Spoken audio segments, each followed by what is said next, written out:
A City Hall investigation. The former mayor also linked, but still no details. It is possible that all they're looking for is corroborative evidence. RCMP investigate a complaint lodged last fall. Are other councillors involved? Plus, a new smartphone app is coming to alert domestic violence victims about their attacker. Victims can actually own some of that process differently and not just be guessing. The province expands its supervision of repeat offenders. And a spring wallop in half of Calgary. We were seeing a bit of a tale of two cities here. While some of the city digs out, all that snow is actually good news. We need this water for agricultural use. CTV Calgary, local breaking news with Tara Nelson. Hello and thank you for joining us. Mayor Jeremy Farkas says past and current council members are not the target of an RCMP investigation that saw search warrants executed at politicians' homes. That includes former Mayor Jyoti Gondek and sitting councillor Andre Chabot. But the complaint brought to police last fall is also raising concerns about the potential impact on public trust. Tyson Fedor reports. An RCMP investigation involving a sitting councillor and former members of City Council is becoming a distraction at City Hall. I believe there's a healthy mistrust in council and in this administration right now. I think that's very important to be skeptical on what goes on here. A complaint was received by Calgary Police Service last October and passed along to RCMP. But the focus of the investigation is unclear. Again, the RCMP is the one that has primary carriage of that investigation, so I'm not able to say more than that. Mayor Jeremy Farkas says he believes the investigation is not targeting Ward 10 councillor Andre Chabot or former Mayor Jyoti Gondek. Both had their cell phones seized and homes searched. So did former councillor Sean Chu. At this point, I understand that they are not the center of the investigation. There's allegations that are leveled against a third party, a local business.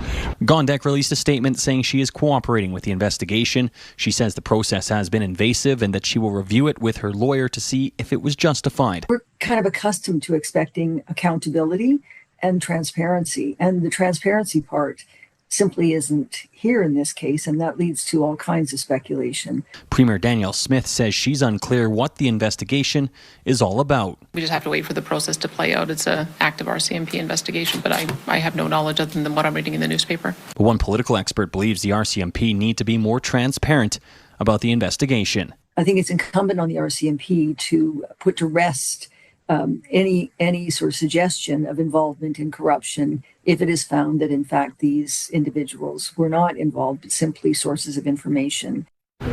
Tyson joins us from City Hall tonight. So Tyson, what are RCMP saying? Well, Tara, I did press RCMP on this investigation today, especially around the details, with the lack of details in this investigation, especially with former and public figures that are sitting council right now that are involved in this investigation. Councillor Chabot telling us just yesterday that he wasn't even questioned by RCMP when a search warrant was executed at his home last Thursday. The RCMP did reiterate its statement from yesterday that to protect the integrity of this investigation, that they will be making no further comment at this time. Tara, still no charges have been laid so far. Okay, Tyson, thank you. Calgarians living in the north part of the city woke up to heavy snowfall this morning. Police reported more than 400 crashes, even urging drivers to stay home at one point because the conditions were so dangerous. While the snow is causing some problems, it's also bringing some much-needed relief. Mark Villani explains. Some drivers are sliding, while others are colliding, including this crash involving 3 semi-trailer trucks at Stony Trail and Sarcee Trail. Keep those winter driving habits in mind. Drive to the conditions. Be mindful that there could be ice forming in trouble spots such as bridge decks, hills, and intersections. Intersections like 10th Street and 4th Avenue Northeast, where a bus struck this car. Elsewhere, northbound Deerfoot Trail near the Country Hills Boulevard overpass was also shut down after multiple crashes. Outside the city, visibility was less than 100 meters in some areas. Most of Calgary's north end resembled a snow globe, but it wasn't like this across the entire city. We're seeing a bit of a tale of two cities. You could see dry grass in parts of South Calgary, and in most communities south of Glenmore, almost no snow fell. There was no need to shovel in nearby neighborhoods with fresh pavement still exposed.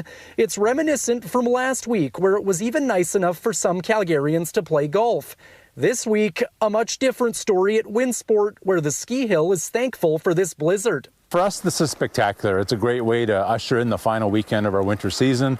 A little bit of a reminder to Calgarians that winter is far from over and ski and snowboard season is not over yet. The latest blast of snow is also much needed as parts of southern Alberta experience drought-like conditions. We need this water for agricultural use. This type of snow early on in the spring season also has a higher water content. Because the temperatures are warmer, it more immediately goes into the lakes and the rivers, which actually means less potential loss of that snowpack before it can actually top up the lakes and the rivers. And though spring is officially here, winter driving still isn't over. Our crews are out there. They're working diligently, focused on the major routes.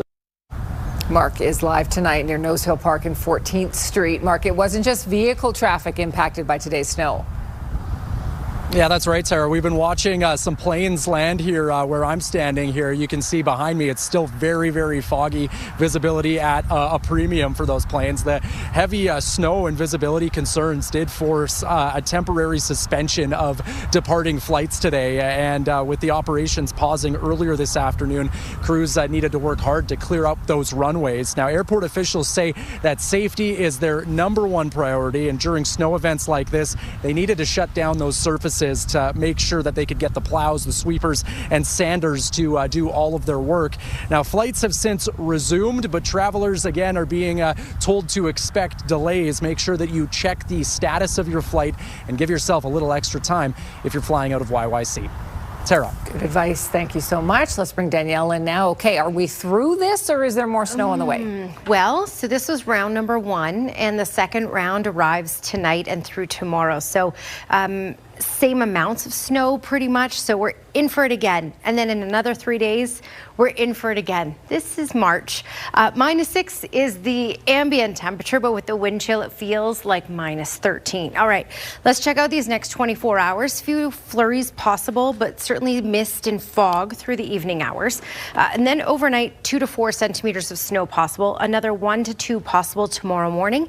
And then this tapers off tomorrow afternoon, but we'll likely still hold on to a lot of the cloud cover. But we should see some sunny periods in the afternoon hours, but still cold, -4. With the wind chill, even in the afternoon, it will feel closer to -11. So a chilly day, still wintry, but then above freezing with sunny skies for Friday, Tara. Thank you, Danielle. The province is promising new technology to give survivors of domestic violence a much-needed sense of security. This builds on the province's expansion of its electronic monitoring program for repeat and high-risk offenders. Jacqueline Wilson has the details. The Alberta government has announced it's working on a mobile app that will notify survivors of domestic violence if an offender with an ankle monitor breached a court-ordered boundary. This isn't about offenders' rights. It's about a victim's right to live without looking over their shoulder. Public Safety Minister Mike Ellis says that Alberta Correctional Services is preparing to launch the app this year. It builds on the $41 million in Budget 2026 funding over 3 years to expand the capacity of the electronic monitoring program. It does not eliminate the risk, but it introduces something that has been missing for far too long: a proactive, visible, and immediate layer of accountability. It gives victims critical information. It gives law enforcement another tool to intervene before harm escalates. And importantly, it reinforces a clear message that responsibility for safety sits with the person creating the risk. The province said survivors will have to notify police if they receive an alert. That won't happen automatically. But it's still a win for Taylor Matusik, who has been advocating for something like this after her cousin, Madison Cobb, was shot to death outside of her workplace last July. Her ex-boyfriend is charged with first-degree murder. Anything that creates real-time accountability and allows for faster intervention, I think that can be a very critical tool to help save lives. And I think for Maddie's case, that would have definitely helped her for sure. While it's a tool for victims of domestic violence, Lana Wells wants equal funding and focus on early education and intervention. We have to remove the burden off of victims. We have to be working and engaging men and boys and supporting them to get the skills in which to regulate, to have healthy relationships. And we need environments, everything from online to workplaces to schools, to be reinforcing healthy relationships. And we need to be investing in that. Jackie joins us from the courthouse tonight. Jackie, is Alberta the first to do this? Tara, no, we aren't the first. There are several versions of them across Canada, though not all provinces have it. So I'll give you an example. Quebec, for them, the victim carries a location device with them. It's all monitored by a central surveillance system. So if the victim and the offender get close to each other there, the surveillance system reaches out to the offender, lets them know to get out of the way. If they don't, police intervene. That is different than Alberta. So ours here, the victim gets that alert from on their app, and then they can remove themselves and call police. So slightly different there. And Tara, if I can, I just want to mention one other thing that came up this afternoon at the Calgary Police Commission meeting. They say that domestic violence cases have risen 22% compared to the 5-year average, and that was just last year. Back to you. Wow. Okay. Jacqueline Wilson reporting. Jackie, thank you. 2 men are facing charges after a shooting at the Genesis Centre earlier this month. A man was injured after shots were fired in the parking lot of the rec centre 3 weeks ago. Investigators say it happened when 2 men confronted a group and pulled out a gun. The suspects then fled, but they were caught on the rec centre's security cameras. 34-year-old Sohrab Rob Rashed and 33-year-old Ramal Siddiqui are charged. The victim has since recovered. No charges will be laid against a Calgary police officer who opened fire on an SUV containing 2 home invasion suspects. In March 2019, the officer responded to the Caravan Mobile Home Park. A passenger fired a sawed-off shotgun at the officer. The officer fired 4 shots back. Then he fired 6 more shots as the SUV drove away. The SUV then crashed. The driver was in critical condition but survived. ACERT, the provincial police watchdog, says there were reasonable grounds to believe the officer committed an offense while firing shots while the vehicle was driving away, but the Crown Prosecutor's Office decided not to lay charges. Calgary's top cop will remain in the role for at least another 2 years. Katie McClellan took on the role as chief of the Calgary Police Service last May. She stepped in following the sudden resignation of former chief Mark Neufeld, who had 2 years remaining on his contract. McClellan was set to serve in the position until January 2027, but today the Calgary Police Commission announced that will be extended until the middle of 2028. We also have some very complex public safety needs that are currently happening, and we see a chief that is open to addressing that and working with her leadership team to look at those situations. For more than 35 years, I've been so proud to be part of the Calgary Police Services family. I will continue to represent all members to the absolute best of my ability. McClellan says moving forward, her main priorities are growing police membership in addition to traffic safety and budget transparency. You're watching CTV News, Calgary. Tourism Calgary is encouraging residents to check off Calgary's backyard bucket list. The Calgary Attractions Pass is free, and it provides access to exclusive discounts at 10 of the city's top attractions. That includes the Calgary Tower, Heritage Park, the Calgary Zoo, and Callaway Park. Tourism Calgary hopes it encourages locals to rediscover destinations in our city and makes it easier for visiting guests. Now in its 3rd year, the 2026 Pass is more interactive. Every attraction you go to, you earn points to every attraction. And then as you have those points, you can redeem it for things like socks and other things that are fun. And just a great way for people to encourage people to explore the city more. You can access the pass at visitcalgary.com. It expires on December 31st. The new polar bear at the Calgary Zoo is probably pretty happy with today's fresh snow, or as he would call it, neige. Yeli arrived in Calgary just over a week ago from a zoo in Quebec. The 20-year-old came with his own French translator because he is used to commands in French. The translator will work with staff here to get Yeli to use to English words and hopefully feel more comfortable in his new home. A giant defense conference is underway at the TELUS Convention Centre this week. Local companies want in on the contracts as Ottawa commits to boosting its spending. And later, the province increases funding for youth employment ahead of a big job fair tomorrow targeting 15 to 24-year-olds. That's later.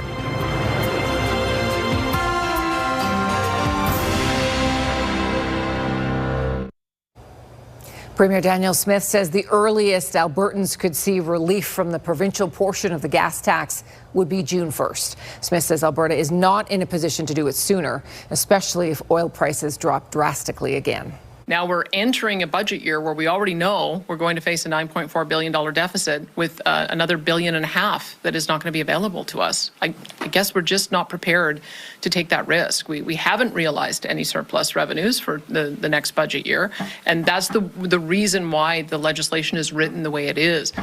Smith says her government will look at other affordability measures, but did not specify what those could be. The United States says the military operation against Iran is ahead of schedule, but its patience appears to be wearing thin, issuing a new warning to Tehran today. If Iran fails to accept the reality of the current moment, if they fail to understand that they have been defeated militarily and will continue to be, President Trump will ensure they are hit harder than they have ever been hit before. The fighting continues, but the White House says talks are ongoing and are productive. Iran is dismissing a reported 15-point plan from the U.S. to pause the war and has now issued its own proposal that includes reparations, an end to hostilities, and sovereignty over the Strait of Hormuz. Ottawa says it is still committed to lowering tensions in the Middle East. Today, the Foreign Affairs Minister was asked what Canada is willing to do. At this stage, no specific decisions have been taken. We remain in close contact with our allies and partners about their direct security needs, and we are prepared to support where Canadian capabilities can meaningfully contribute to civilian and maritime security. Anita Anand says Canada remains committed to advancing dialogue and ensuring the free flow of commerce that underpins global economic security. She adds that the impact on supply chains right now is severe. The federal government is prioritizing national defense by bolstering spending in the years ahead. A defense industry trade show in Calgary today showcased businesses looking to win some of those military contracts. Tyler Barrow has more. From Spot, the quadruped used for minesweeping and inspection of explosives, to military attire and rifle equipment. Over 90 vendors in the defense, aerospace, and security industries have made their way to the TELUS Convention Centre for DevSec West. Calgary-based Canadian UAVs is here, which builds and deploys aircrafts. It works directly with the Department of Defense. Last year, for example, we tracked 8,000 missions that we delivered through our pilots right here in Calgary. This is the first DevSec West event, while one has been held annually in Halifax for 24 years. More than 1,700 people are attending. Over half are from Alberta. The event provides an opportunity for small and medium businesses to meet with bigger companies such as Boeing to help supply Canada's military. Those small and medium enterprises with their innovation can get into those supply chains, how they qualify, how they upscale themselves to be able to participate in the huge investment the Government of Canada is making in defense. The federal government has increased military spending to 2% of the country's GDP, while eyeing NATO's 5% defense investment pledge by 2035. And with the investment, Alberta-based Northern Towers Industries, which makes custom mobile communications towers, is looking to score a contract. Going through that phase now. I don't think we would have been able to do that without this Canadian government investment. We're building a ready, resilient, and lethal force. Lieutenant Governor Michael Wright, commander of the Canadian Army, spoke at DevSec about the need to modernize the Canadian Army by prioritizing recruitment and training. He also touched on evolving threats such as conflict in the Arctic, along with emerging and disruptive technologies. He says Alberta will play a big role and expects military activity to ramp up at CFB Suffield near Medicine Hat. The Canadian Army reduced some of the support to CFB Suffield, so this is something we've been working on hand in hand with the British Army to make sure that we're rebuilding the capability to do some training. Tyler Barrow, CTV News, Calgary. The event already has enough popularity for organizers to confirm it will be back next March. This is CTV News, Calgary. We had so much snow up here on Broadcast Hill, but that wasn't the same all over the city. It wasn't even the same all over southern Alberta. What a range of things that happened today in all of southern Alberta. A huge discrepancy in temperatures. Some communities in the far south got into the teens today, while in Calgary we were well below freezing. And then, of course, the snow just in the city itself, anywhere from trace amounts in parts of the city to 8 centimeters, and blizzard-like conditions at times in other parts of the city today. -4 4 was our high in Calgary. 11 degrees, though, was the high in Lethbridge, and 13 for Milk River. So huge temperature discrepancy here, as you can see. And then if we look at temperatures right now, -7 in Calgary. Again, this is just ambient temperature, not including wind chill. It's still above freezing in Lethbridge, Milk River, and Pincher Creek. That will change for tonight and tomorrow. It will be below freezing. So that colder air will filter all the way down to the U.S. border over these next 12 to 24 hours. All right, this is wave number 1, which is really just petered out and off into Saskatchewan at this point. Wave number 2 is on the way, and we have a really significant feed of moisture from the west. So we can expect another decent snowfall from this as well. Again, the mountains keeping a lot of the moisture off onto the BC side, but we're going to get another spillover in these overnight hours. So around the midnight hour, it should start to really kick in along QE2, Highway 2. The far south will be included in this snow event this time. And for Calgary, around that midnight hour, and then it will intensify in the overnight hours and then start to shift off to the east. So we're likely going to be done with it in the late morning hours in Calgary, and that's when it will be to areas in the east, and then it will be out of the way by the early afternoon hours. And in Calgary in the afternoon tomorrow, we'll likely even see some sunny breaks. So that's some good news for us. So yes, this is a burst of winter. It will be cold with the wind chill. It will feel more like -20 in the morning tomorrow in the city. And in the afternoon, still feeling like -11 with that wind chill. So it's cold. We're looking at really tricky driving conditions tonight and tomorrow morning once again, but then it does clear out for Friday and we'll get above freezing. All right, when we look at watches and warnings, it's really just the snowfall warning off to the west. So Kananaskis up through Lake Louise, Banff included in this, another 15 centimeters possible tonight and tomorrow morning. And that's included when you add the 30 centimeters that some communities in that area have already got. That's a total 45 centimeters of snow by the time this is all said and done. All right, really what you can look at for snowfall totals is Okotoks and up, anywhere from 3 to 6 centimeters is likely. Calgary included in that. And then we'll see a little more to the far south, 5 to 10 centimeters, Pincher Creek, Lethbridge, over to Medicine Hat. All right, your Action Furnace 5-day forecast, -4 is our high for tomorrow, but again, it won't feel anything like that with the wind chill, and the snow will peter off in the morning hours. And then sunshine for Friday, 8 degrees, down to 2 to kick off the weekend. The Premier insists she and her government have nothing to hide. Danielle Smith responds to questions after Mounties search a building with ties to Alberta health procurement. And finally, a new best buddy for Punch the Monkey, this time a real living friend. Stay with us. Danielle Smith says she has nothing to hide as the RCMP continues its massive investigation into Alberta health contracts. Less than a week after Mounties carried out search warrants at multiple locations, Smith told reporters today she is confident her ministers and staff have been forthcoming, despite critics claiming the opposite. Here's Tim Brooke. It's been more than a year of questions about health procurement practices under her government, and more than a year of the Premier insisting one thing. I have no involvement in it, no. Last February, the former head of AHS alleged MHCare Medical and its owner, Sam Maraish, were receiving sweetheart deals from the province. Maraish has been granted more than $600 million in provincial contracts, though denies any wrongdoing. Last week, MHCare was searched by the RCMP, and then an independent report found he has an outstanding balance with Alberta taxpayers of $49 million. AHS is now looking at means to be able to recover the outstanding balance. There was a lot of sloppiness in how this contract was written, which is why we have now changed our process for strategic procurement. Premier never ever takes responsibility. She never ever apologizes, but this shoddy contract was of her own making. What has been the response from the UCP government? Not transparency or disclosure. Instead, restricted access to information. This MLA, who left cabinet because of the controversy, says a public inquiry is needed. Political watchers tend to agree. The RCMP doesn't obtain these kinds of warrants for no reason. Even if they are totally absolved, this is a stain on the government. The Premier says one of her deputy ministers has been providing investigators with pertinent documents, and the Justice Minister says he's not aware of any elected officials who have been questioned or searched by the RCMP. Tim Brooke, CTV News, Calgary. An Alberta Legislature committee has recommended a new Auditor General. Philip Peters is currently the General Counsel and Ethics Officer within the office. If he does take over, Peters will have to complete a high-profile investigation into questions around health contracts.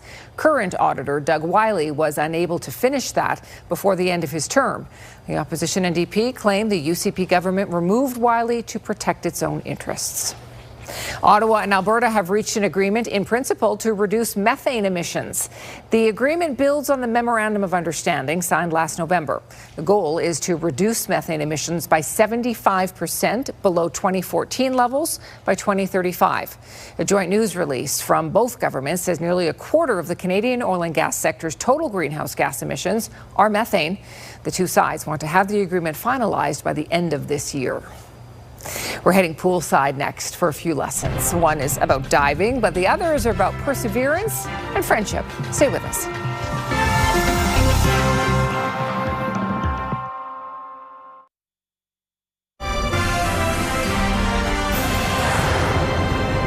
A young Calgary swimmer is drawing inspiration from a Canadian Olympic bobsledder. Fresh off an appearance last month in Milan, Johan Eskrik Parkinson is fulfilling a promise he made to a 7-year-old about teaching her how to dive. Tyson Fedor reports. It's a moment grade 1 student Kaylee Wilshire did not think would happen. Before the Winter Olympics, Kaylee got to introduce a member of Canada's men's bobsled team in front of her school. That's when she became fascinated with Johan Eskrik Parkinson's journey from the water to the ice. He could do diving, and it doesn't matter which sport you can do, and also it doesn't matter if you can do two things at the exact same time. Eskrik Parkinson narrowly missed qualifying for Team Jamaica at the 2024 Paralympic Games for diving, so he pursued bobsledding, making his first Olympic appearance this year in Italy. Kaylee connected with his story. He said, I want to follow up with you. I got to go to Olympics, so be right back. And then he did. And that's just like his integrity and who he is. I think it's a story of mentorship. I would not be where I am today without all the mentors that helped me get here from when I was her age, around when I started diving. The pair reconnected on the diving board. She started small before moving higher. Jumping off the 5-high board. Kaylee loves diving, a sport she one day hopes to compete in at the Olympic level. You can do lots of cool moves, and that you can also dive headfirst. Several previous injuries only made her more brave on the diving board high above the water. With each plunge, Kaylee shows no fear. I cracked my head open 2 times, and also I broke my elbow. But I kept going. For Eskrik Parkinson, mentoring the next generation in the sport he loved growing up has been rewarding, but not enough for him to possibly think of qualifying for the Games in Los Angeles in 2028. I think I put on 30 pounds in the last 2 years or so, and getting back into diving would require a complete physique change, a complete mental change. So I think I'm going to stick with bobsled as long as I can. Tyson Fedor, CTV News, Calgary. Eskrik Parkinson finished 20th for Team Canada in the 4-man bobsled event in Milan. Good for him. Yep. Yeah. All right. Well, you might remember the whole world fell in love with Punch the monkey. Remember that little monkey went viral for toting that comforting little stuffed animal around with him at a Japanese zoo? Well, he has a new friend. This video will seem familiar. This was Punch, the baby macaque monkey. He was toting his little stuffed animal everywhere. He took the internet by storm. Japan's Ishikawa City Zoo confirmed the plushie was kind of a comfort device for Punch because he'd been abandoned by his mom, and then later he was being bullied by his enclosure mates. But now the zoo says the 7-month-old is finally fitting in, hugging and playing with others, and has been seen clinging to what the zoo calls his new best friend, another little macaque named Mo. Now that's an end to a so good cute? story ending, right? Yeah. Isn't that good? Oh, look at them cuddling. Punch has a friend. I'm melting. So cute. The most daring mountain bikers in the world rode in South Africa's wine region, but not for a drink. You were getting some big air at Dark Fest. The mountain biking event is in its 10th year. To mark the occasion, the event opened a new line, which includes a jump with a 110-foot cap. Whew, there was even some Canadian content at this year's event. Canadian Matt McDuff won the award for the best trick of the weekend. Got to be good to do that. Yeah. Got to be brave to do that. The helmet cams throw it off entirely, though. You Right? can't. Makes it even scarier. Well, if you love pasta and you love chips, here's a twist. Okay, let's see what's... Whoa. Oh my goodness. Whoa. Oh my gosh. Little science experiment here. Those look like, like regular penne noodles that you throw in there, but they're not. You're not going to find these in the pasta aisle. These are wheat twists, so they're formulated to puff up when you deep fry them. They're like a Mexican duro. Okay. So he puffed them up, finished them off with a little cinnamon sugar that makes them sweet. Yeah. 63 million people have viewed this video. I guess we're all finally figuring out you can make these at home. You don't have to buy cinnamon twists in the bag. You can make them. I wonder if 63 million tried it yet. Maybe. Looks yummy, though. Looks yummy. Just ahead, an historic verdict for Meta and Google on what this means for hundreds of other cases before the courts. That's next in our business report.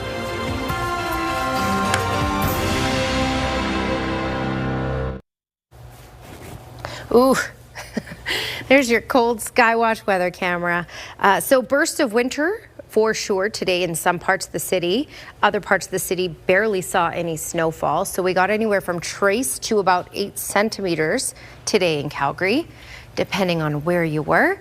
And same idea, we'll get a range anywhere from about 3 to 6 centimeters of snow from this next wave that begins tonight. -7 is the current temperature. Our high was -4. Normal is +6, and we'll get to that by Friday, at least that anyway.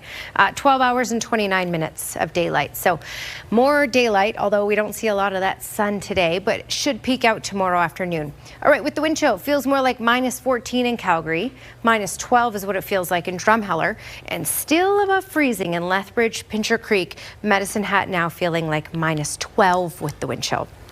Radar and satellite, we're going to get the significant feed of moisture, and that means that we're looking at another wave of snow. So let me walk you through the next 24 hours.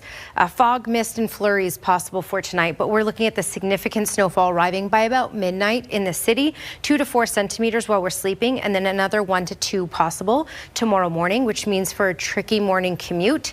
Keep that in mind. Also, a wind chill of -20. This should clear out in the afternoon, but we'll still have the cloud cover. But we should get some sunny breaks, feeling more like -11 with the wind chill. That's your 24-hour forecast, brought to you by Action Furnace. Fixed right or it's free. Mayor Jeremy Farkas says past and current council members are not the target of an RCMP investigation. He says he understands the allegations are leveled against a local business. Police seized items from Jyoti Gondek, Andre Chabot, and Sean Chu.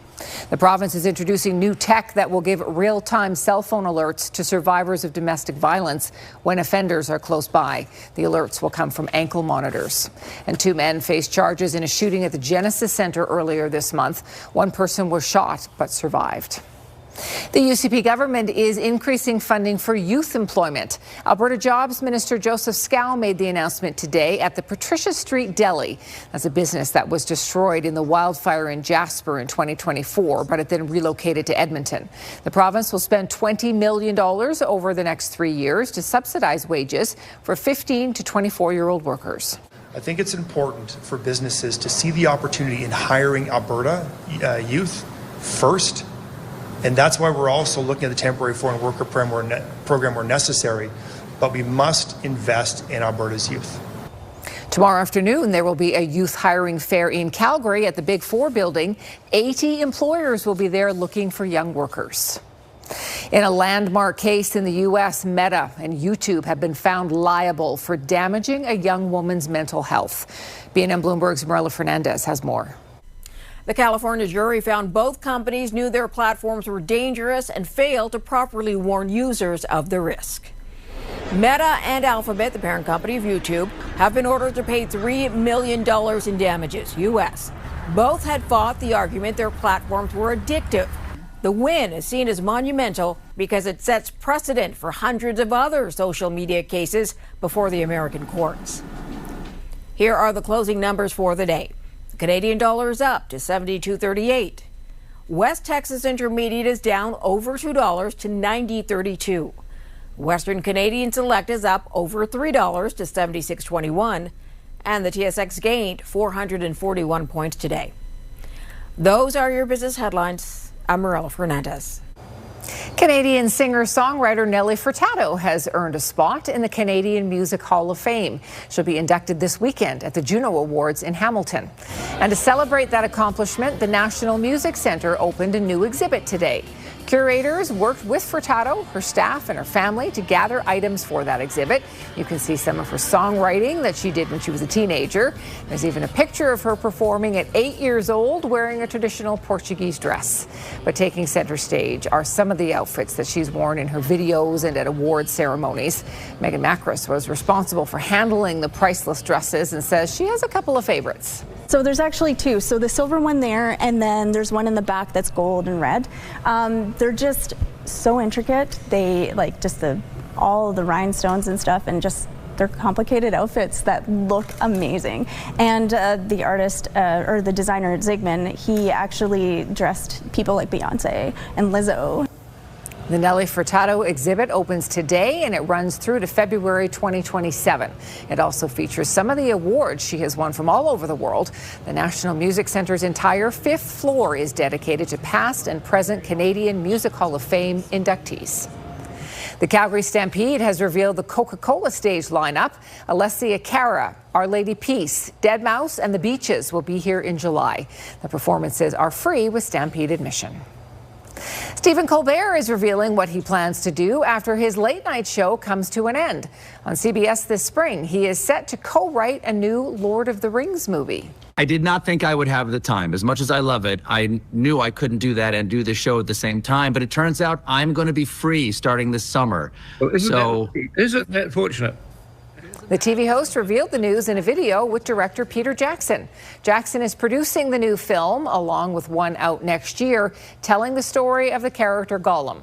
Colbert is well known as a knowledgeable fan of the work of J.R.R. Tolkien. He's set to adapt part of the first Lord of the Rings book that did not make it into 2001's Fellowship of the Ring movie. They step up to promote sportsmanship in our community, and today they were recognized. We'll hear from the Calgary Booster Club's award winners next.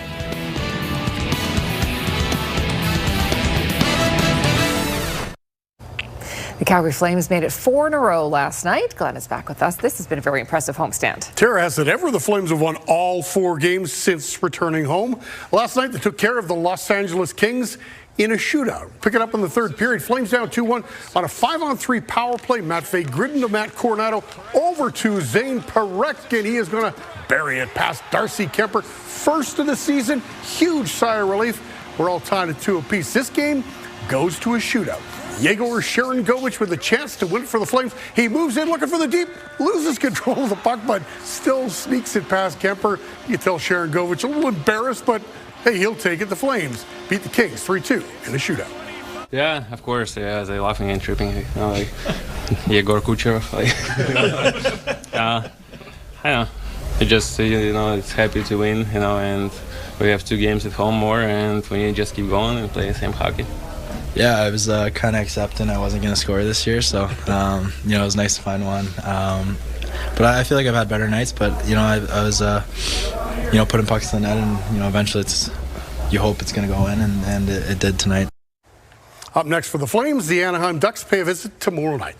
Defending AJHL and Centennial Cup champs are just 1 loss away from their season ending. The Calgary Canucks up against the Canmore Eagles in the first round of the playoffs. Game 3 last night at the Ken Bracco Arena. Series tied at 1 apiece. Canucks open up the scoring midway through the first throw on the power play. Connor Radke over to Grant Reed. He will score. But that was one of the few highlights for the Canucks on this night. Canmore scores 5 straight goals.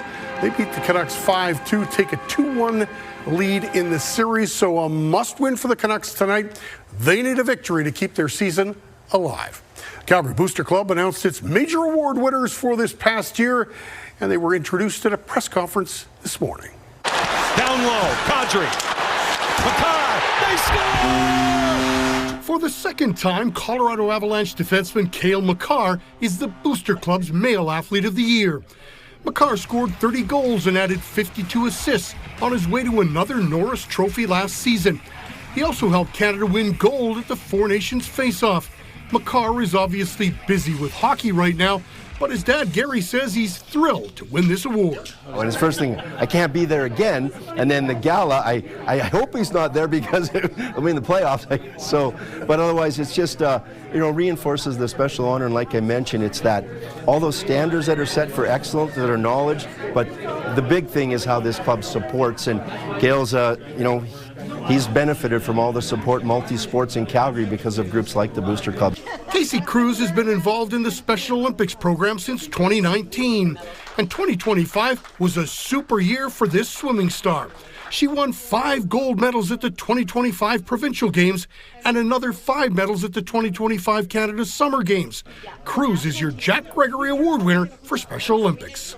This award is actually very exciting to get because I've never actually, I've heard of the award before, but I've never, really thought to even be nominated for it, and I actually didn't even know I was nominated for it, so I just got the phone call saying that I've got the award, and I was very excited, and I'm very proud of the hard work that I put into it. Don Buccaridi was a coach in several sports and also volunteered as a director at the Booster Club for 3 decades. He is the sports person of the year. When I'm compared to the group, or joining the group of the sports people of the year, the sportsman, sports person, it's overwhelming. It really, truly is overwhelming. I never saw myself in that group. National team speed skater Ivani Blondin is reached the podium 10 times in 2025, so she takes home the Henry Viney Trophy as Female Athlete of the Year. Unfortunately, she couldn't make it to today's announcement, but good choices, absolutely. Yeah, congrats to them all. That's terrific. Amazing. Okay, so more snow coming, Danielle. Okay, so basically we're on par that every 3 days we get a nice little burst of winter in this lovely month of March, our typically snowiest month of the year every time. Okay, -4 is the high expected for tomorrow, but we'll feel more like -20 with the wind chill in the morning and -11 in the afternoon. We'll get snow tonight through tomorrow morning, so morning commute will likely be quite tricky because another 3 to 6 centimeters for the city is certainly possible. Clearing out tomorrow afternoon with a few sunny breaks possible, but 8 degrees by Friday with mainly sunny skies. Our next round of snow arrives on Sunday when another 2 to 4 centimeters is possible. So we're not done yet. Weather Window brought to you by Lux Windows and Doors, crafting quality windows and doors for your style, budget, and Alberta's climate. And Beth Kozdrawski sent this one in. This is a bunch of robins in the tree, looking at the snow and kind of, I would say, confused. What are we doing here? All of us thinking, what the heck? It was nice a couple of days ago. I know. We're all so confused. Yes, we are. Thanks for your company tonight. Have a terrific evening. We'll see you again tomorrow.